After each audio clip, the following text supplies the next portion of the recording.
Ano pong masasabi nyo sa sinabi ni Senator Amy during the INC rally po about sa kapatid niya na si Bongbong Marcos, President Bongbong Marcos, na nananawagan siya about sa paggamit ni President Bongbong Marcos ng droga. Naniniwala po ba kayo? Ako ay agree. Naniniwala po kayo? Oo.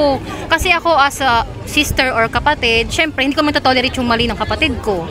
So, ang sa akin, hindi siya maka-apekto, hindi siya makadami ng ibang tao. So, agree ako sa sinasabi niya. So, walang problema doon. Opinion niya yon, idea niya yon, so maraya siyang i-express yung idea niya.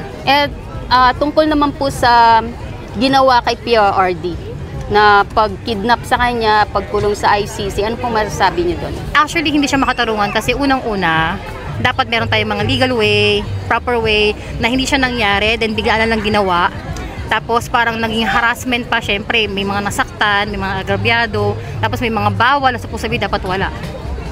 So, hindi ako agree.